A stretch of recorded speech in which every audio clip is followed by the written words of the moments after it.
Raj TV நேயர்களுக்கு வணக்கம். நான் doctor Suchitra Raj, consultant alternative medicine and psychologist. இன்றைக்கி நம்ம இந்த கோல்டு ரிலேட்டட் இஷ்யூஸ் பற்றி பேச போகிறோம். இதுக்கான ஒரு ஹோம் ரெமெடி ஆர் தொடர்ந்து கொஞ்ச நாள் சாப்பிட்றதுனால இந்த லங்ஸில் இருக்கக்கூடிய இந்த ஃப்ளம்ஸு, இந்த ரன்னிங் நோஸு, இது மாதிரியான உபாதைகளோடு சஃபர் பண்ணுறவங்களுக்கு ஒரு ரெமெடி கொடுக்கணும் அப்படிங்கிறது தான். இந்த கோல்டுங்கிறது இப்போ ட்ராவல் பண்ணிவிட்டு வந்த அப்புறமா ஒரு மாதிரி ஒரு டிஸ்கம்ஃபர்ட், கோல்டு பிடிக்கிற மாதிரியும் இருக்கும், இல்லை ஒரு மாதிரி ரன்னிங் நோஸும் இருக்காது, ஒரு மாதிரியான சென்சேஷன். ஸோ இது ஆக்சுவலாக உங்கள் உடம்புல ஃப்ளம்ஸ் இருக்குதுன்னு நம்ம சொல்ல முடியாது. வாத பித்த கப நிலையில் ஓவராக உஷ்ணத்தின் காரணத்தில் ஒரு பிளாக்ஸு இந்த மாதிரி வருது. ஸோ இதுக்கு மோஸ்ட்லி நீங்கள் என்னென்னா எண்ணெய் தேய்ச்சி குளிக்கிறது, அதுக்கப்புறம் ஒரு நார்மல் ரசம் சாதம், லைட்டான ஃபுட் எடுக்கிறது, இந்த மாதிரியான இதுலேயே ஒரு 2 நாளில் அந்த உஷ்ணம் தணிஞ்சதுன்னா அது நார்மல் ஆகிடும்.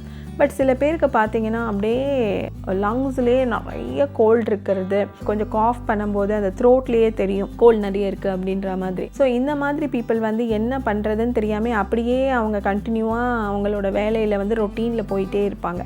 ஸோ இதை ப்ரிவெண்ட் பண்ணுறதுக்கு ஹோம் ரெமெடியாக என்ன சொல்வேன்னா, நீங்கள் டீ ஃபார்ம்லேயும் எடுத்துக்கலாம், இல்லைனா ஒரு பொடி பண்ணிவிட்டு தேனில் குழச்சியும் எடுத்துக்கலாம். பட் டீ ஃபார்மில் எடுத்துக்கிறது ஒரு காலையில் பிரேக்ஃபாஸ்ட்டுக்கு அப்புறம் ஒரு 1/2 அன் ஹவர் கழித்து எடுத்துக்கிறது நல்லது.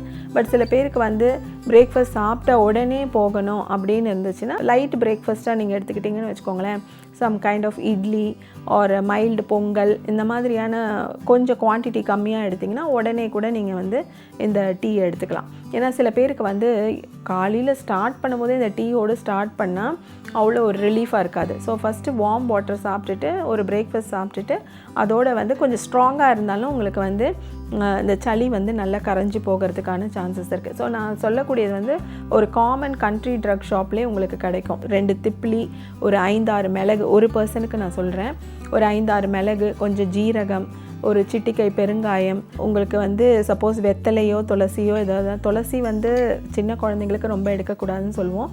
ஸோ அதனோட ரீப்ளேஸ்மெண்ட்டாக நீங்கள் பார்த்தீங்கன்னா புதினா, கொத்தமல்லி, இது மாதிரி எது வேணால் நீங்கள் சேர்க்கலாம். கொத்தமல்லியே கோல்டு தானே பண்ணும் அப்படின்னு நீங்கள் சொல்வீங்க. பட் புதினாவும் கொத்தமல்லியும் ஈக்குவல் ப்ரொபோர்ஷனில் எடுக்கும்போது அது உங்களுக்கு கோல்டாக இருக்காது, ஒரு த்ரோட்டுக்கே ஒரு நல்ல ரிலீஃப் கொடுக்கறதோ இல்லை ஒரு லங்ஸ்க்கு ரிலீஃப் கொடுக்கக்கூடிய ஒரு டீயாக தான் இது உங்களுக்கு மாறும். ஸோ நான் சொன்ன மாதிரி 2 திப்பிலி, ஒரு 5 மிளகு, ஒரு சிட்டிகை பெருங்காயம். இதில் நான் எந்த ஒரு ஸ்வீட்டனரும் உங்களுக்கு சஜஸ்ட் பண்ணல. பட் இதெல்லாம் ஒரு பொடி மாதிரி நீங்கள் நசுக்கி போட்டு ஒரு கையிலேயே இடிக்கிற அளவுக்கு நிறைய விஷயங்கள், கல் உரல்லாம் கிடைக்கிது, அதில் போட்டு நீங்கள் நல்லா நுணுக்கிட்டு ஒரு 1 டம்ளர் காஃபி டம்ளர் அளவுக்கு தண்ணி போட்டு ஒரு 3/4 டம்ளரோ இல்லை 1/2 டம்ளர் அளவுக்கு வந்துச்சுன்னா இதில் நீங்கள் தேன் ஆட் பண்ணிக்கலாம்.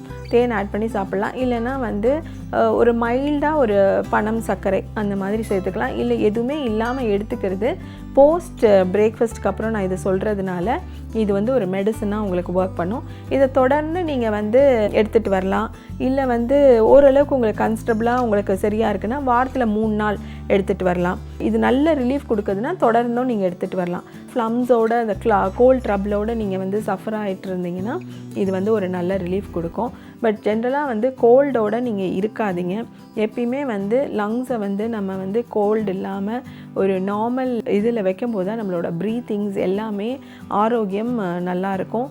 கோல்டோட இந்த லங்ஸ் இருக்கும்போது லங் ரிலேட்டட் இஷ்யூஸ் பிற்காலத்தில் வர்றதை நம்ம தவிர்க்கலாம். இனி வரும் நாட்களில் நிறைய பயனுள்ள விஷயங்களை பற்றி பேச போகிறோம்.